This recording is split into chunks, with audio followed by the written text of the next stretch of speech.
Ғайбат айту ислам дінінде харам әрекеттердің бірі екендігі мәлім. Құран кәрімде Алла тағала біреуді біреу ғайбаттамасын, біреулерің өлген туысының етін жеуді жақсы көре ме? Әрине ол нәрсені жек көресіңдер дей отырып, ғайбаттың қаншалықты ауыр екендігін ескерткен.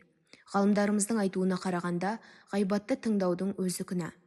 Дегенмен кейбір жағдайларда ғайбат айтуға шариғат рұқсат етеді.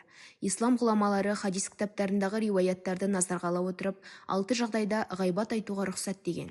Олар: зұлымдық пен әділетсіздікке ұшыраған жағдайда, қастандыққа ұшырап, құқығы аяққа тапталған кісі арнайы құқық қорғау органдарына жапа шектірген кісінің үстінен шағым түсіруіне құқылы. Мысалы, дүниесін ұрлатқан болса, яки біреуден жәбір көрсе, тағы басқа.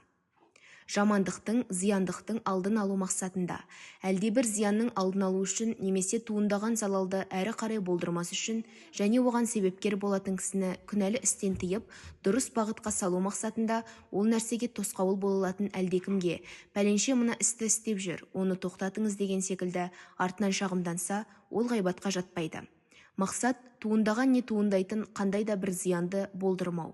Алайда бөтен ойды көздеген болса, онысы харам болмақ. Пәтуа сұрау. Мысалы, пәлен адам маған мынадай әрекетте болды, онысы күнә ма деп, немесе тағы басқа осылайша бір кісінің ісіне қатысты үкім сұрау да ғайбат емес. Әйтсе де, мұндайда ең абзалы адамның атын атамастан бір адам немесе бір кісі деп есімін жасырған дұрыс. Өзге мұсылмандарды жамандықтан сақтандырып, кеңес беру үшін. Мысалы, хадис риуаятында әлсіз риуаятшының кемшілігін айту, сотта куәлік етер адамның өтірікші екендігін айту, біреудің үйленгісі келетін адамы жайында мәлімет беру, жұмысқа мінездеме беру, алаяқтың алаяқтығын айту және тағы басқа. Біреудің ашықтан ашық жасап жүрген күнәсі жайында сөз қозғау. Мысалы, бір кісі ешкімнен жасырмай арақ ішіп жүрген болса, немесе ашықтан ашық құмар ойынын ойнап жүрген болса, оның ондай оғаш қылығы жайында сөз етіп, әлдекімге айту ғайбат емес.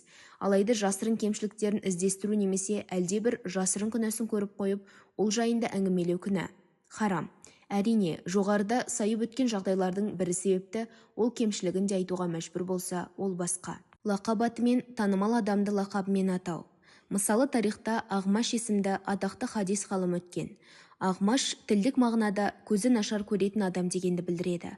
Ол кісінің шын есімі Сүлейман ибн Михран, алайда ол көбіне Ағмаш лақабымен танымал. Міне осындай лақабымен кемсіту үшін емес, лақабымен танымал болғандықтан атаған болса, онысы ғайбат болмайды.